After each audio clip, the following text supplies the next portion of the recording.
The Red Window Field Doctrine of Terminal Harvest.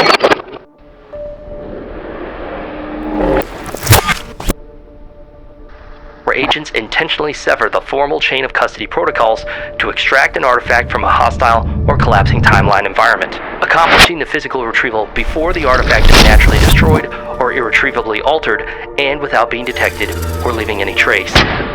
The Compact Urban Bullpup Bolt-action, or CUBB concept, was specifically designed for these kinds of missions, where every inch and decibel matters, for cramped stairwells, subway tunnels, rooftop skylights, or in this case, extremely short distances to target, followed by an on-foot retrieval.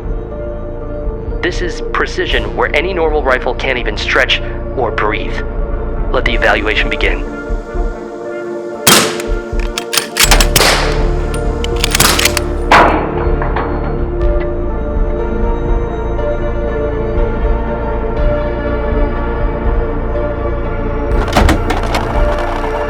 Please enjoy the messages from these valuable partners. Those caught not enjoying will be subject to reintegration. They say violence is never the answer, but what Mama don't know won't hurt her. BIRCH believes silence is the answer, which is why we trust front-of-rifle systems. Enhance your shooting experience with cutting-edge suppressors and barrels, and use code BIRCH to save 5% on your order. Hush, little baby, don't you cry, because Mama got a lightweight Pluto 22. It may be small and light, but it can still handle zoomy boys like 5.7 by 28. 4 systems, when you need results, not attention. We couldn't impose our will on the Greater Omni-plane without our partners at Reap Weaponries. Support Big Bullpup and live out your practical sci-fi fantasies with their AR-15 conversion kits. The limit is your imagination. Who said ARs and subjugation had to be boring? Use code STELLS or the link in the description to support the efforts of BIRCH in your dimension and across the Greater Omni-plane. Reap Weaponries, a cursed layout for a doomed world. Global Ordnance is our munitions partner, providing Fiocchi 220 grain, 300 blackout for this test. Global Ordnance, ammo in every caliber, in every dimension. And XTAR USA, makers of fun, lightweight, reliable, and affordable polymers. Available in 9mm, 45 ACP, and 10mm auto. And don't forget to pick up some Glock 17 mags for an incredible price. You'll adore your XTAR polymers, we guarantee it. Those not enjoying their XTAR polymers will be subject to reintegration. Thank you for your time, and may this help you better serve the Greater Omni-plane.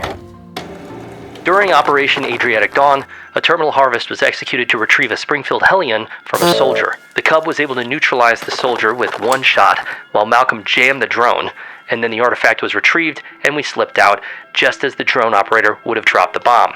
Though it did mean killing the soldier for simply possessing an artifact that BIRCH wanted, the theory stands that he would have been killed and the artifact destroyed in the strike that was about to take place, theoretically.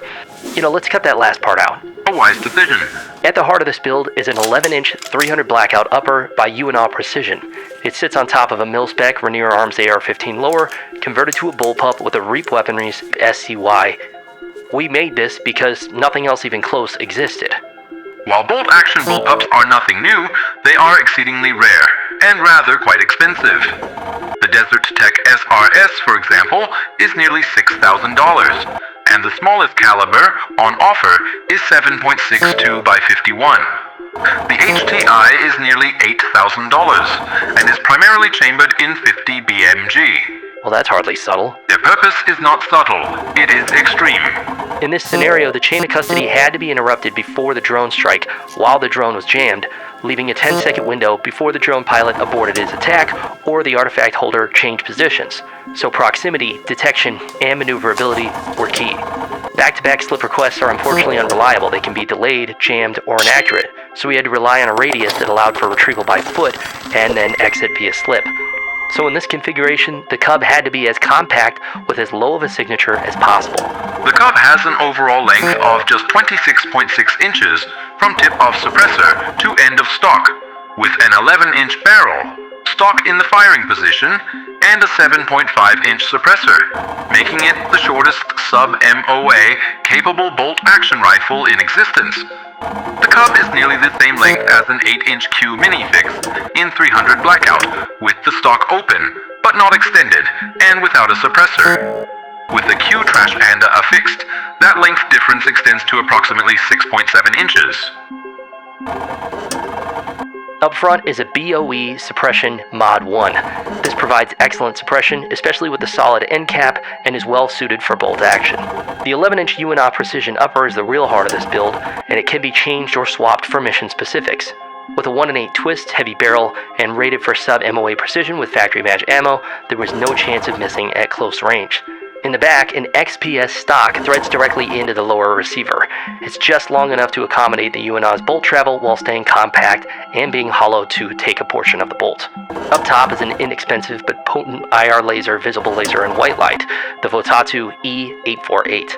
A digital readout on the back ensures you're in the correct mode, and the cost hardly affects the build at all. Crucial to this mission is the DNT 635R Thermite sight. With different light conditions and the necessity to shoot in whatever conditions the red window opens, positive artifact identification and target acquisition is paramount. This UTG bipod is solid, it has an axis parallel with the barrel for stability, and it folds nicely out of the way when not in use. And last, the REAP SCY Bullpup Kit relocates the trigger forward of the action, giving you the most compact package possible. The modularity and compatibility of this package means uppers can be packed and run with additional parts if you want to do 6 arc, 6.5 Grendel, and massively broadens what's possible when we think of a precision hit. And though it's not a full power precision rifle like the SRS, it redefines what we think of as possible when precision is needed in a compromised environment. Shooting impressions. With a short overall length and light weight, cramped spaces aren't just where it thrives, it can actually get there.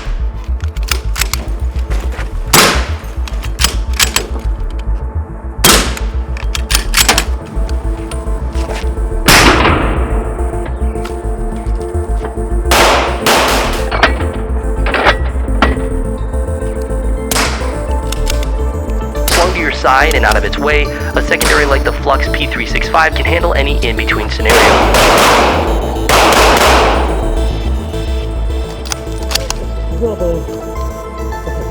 The extremely short overall length does come with some trade-offs and takes getting used to. The rifle experiences less stability than longer, heavier guns, and the rearward bias means that the front is more prone to travel in less stable conditions. This should be taken into consideration when getting into position and certainly practiced before an operation.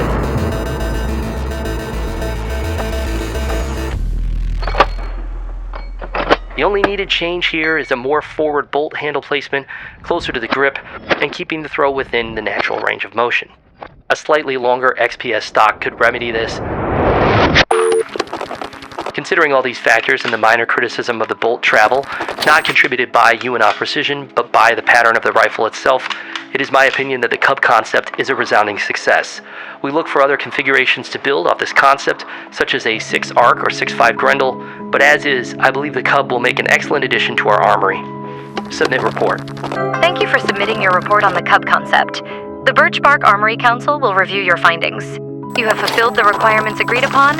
Please retrieve your personal artifacts from the green crate on the table. Your 5-minute window begins now. Oh, come on. It's full of junk. It's like someone cleared their desk into it. At the end of the 5-minute window, all artifacts should be returned to the crate and placed back on the table. Thank you. No way, as much as. You'll shoot your eye out, kid. You'll shoot your eye out, kid. Malcolm, I think we need to talk to Officer Orange again. I'd like to thank the BIRCH Branch Safety Department for this opportunity. All items have been returned.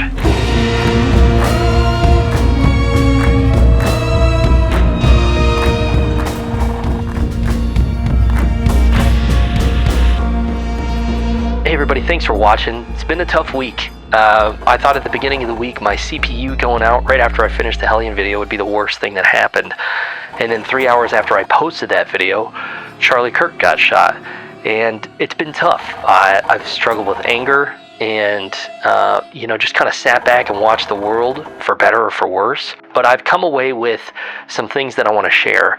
I think there's been a lot of people that want to hijack what Charlie said, things that he was for, and they want to change it for their own ideals. And I just want to make it clear that Charlie died talking to the people that cheered for his death. Those kind of people. He made great sacrifices to go to where they were on their turf, putting his life in danger, clearly, because it was the most important thing to him to share truth. And he saw it as obedience to his Father in heaven and as the greatest act of love that he could give to those people. And so I want to say, let us not forsake the memory of Charlie Kirk by doing the opposite. Matthew 5:43-45 says, "You have heard that it was said, 'You shall love your neighbor and hate your enemy.'" Yeah, we've all heard that one. That's worldly wisdom. "But I say to you, love your enemies and pray for those who persecute you." So that's the opposite of what our flesh wants to do. Matthew 10:16 says, "Behold, I'm sending you out as sheep in the midst of wolves. So be wise as serpents and innocent as doves." Wolves have no consideration for their prey. They don't have the sense of mercy. Sheep are willing to be guided, and I think the best thing that we can keep in mind is from Ephesians 6:12, and that's that our struggle is not against flesh and blood. It's not against these people, but against the rulers, against the authorities, against the powers of this dark world, and against the spiritual forces of evil in the heavenly realms. Our mission is to save people from darkness. And Charlie Kirk believed that the First Amendment was the most important thing, being able to express our ideas and have the freedom to share the gospel. He also firmly believed in the Second Amendment, because we must protect our right. But he believed that preaching the gospel was the most important thing, whether the First or Second Amendment were there to protect us. And so I want to say that to my dying breath, I want to keep doing this. I want to share truth with you guys. And that if I'm known for anything, it's for preaching the gospel, not just for making silly LARPy boy SCP gun videos. I love you guys. Christ is Lord.